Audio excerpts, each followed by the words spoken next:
Hello and welcome everyone to this exclusive interview. Who will be the next president of the African Development Bank?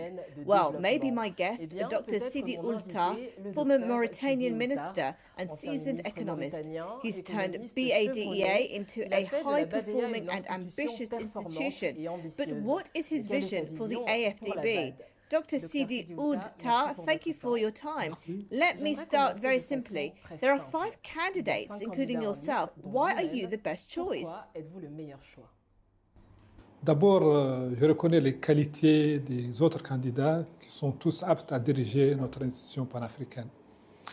Je pense que ma candidature, en particulier le fait que j'ai dirigé pendant les 10 dernières années une institution assez similaire à la BAD, la Banque arabe pour le développement économique en Afrique, et donc je n'ai pas besoin d'un temps d'apprentissage. Grâce au réseau de relations que j'ai tissé, je peux réellement faire profiter la Banque africaine de développement de ce réseau de relations qui devrait contribuer à la réalisation d'une plus grande mobilisation de ressources pour le continent. À travers mes déplacements dans tous les pays africains et surtout dans les contrées les plus reculées, j'ai une très fine connaissance des problèmes auxquels font face les pays africains et surtout des attentes des populations et des attentes de leur gouvernement. At a recent press conference, you spoke about ambitious pillars to lift our beautiful continent out of underdevelopment and dependency on imports. Can you briefly walk us through these pillars? Les 4 points cardinaux de ma vision sont l'augmentation substantielle du volume de financement, donc faire de chaque dollar 10 dollars, la réforme de l'architecture financière africaine pour une meilleure synergie entre les différentes institutions financières africaines, la transformation du dividende démographique donc en acteur de prospérité et bien sûr la création de plus de valeur ajoutée avec des infrastructures résilientes. To do all that, obviously, we need better connectivity between African states. In recent years, we've talked a lot about the AfCFTA, the African Continental Free Trade Area. The project is still slow moving. What's your view on this? Maintenant, il faudrait que la Banque africaine de développement et tous ses partenaires travaillent sur les autres obstacles qui freinent la mise en œuvre de la zone de libre-échange continentale, en particulier les infrastructures. Aujourd'hui, pour déplacer un conteneur de Mombasa au Kenya à Dakar au Sénégal, l'unique voie, c'est la voie maritime. Nous devons être capables de le faire par voie terrestre, à travers des corridors, avec des chemins de fer et pourquoi pas des voies navigables. Nous devons aussi électrifier le continent africain pour permettre de développer une industrie africaine capable de transformer les matières premières africaines et créer plus de valeur ajoutée. Je pense qu'il y a eu des avancées au niveau du système de paiement avec le PAPS qui a été mis en place par l'Afreximbank, le système de paiement africain. Et je pense aussi qu'avec les interventions de Africa 50 pour des postes transfrontaliers qui vont permettre d'accélérer les processus et les procédures de transit, nous avons fait des avancées. Il reste aujourd'hui à mettre l'accent sur le développement des infrastructures et c'est la facilitation du commerce. There are already several regional free trade zones on the continent. Why not optimize those first before pushing the AfCFTA? La ZLECAf, c'est l'objectif ultime.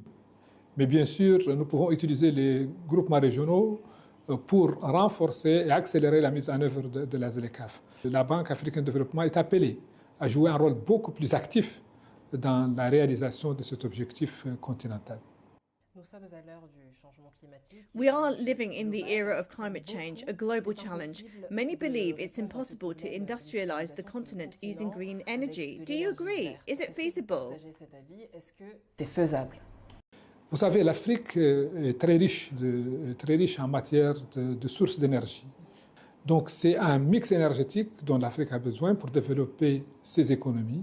Et bien sûr, l'Afrique pourrait utiliser toutes sortes d'énergie dont elle dispose. Et l'Afrique est le continent qui contribue le moins aux émissions de gaz à effet de serre.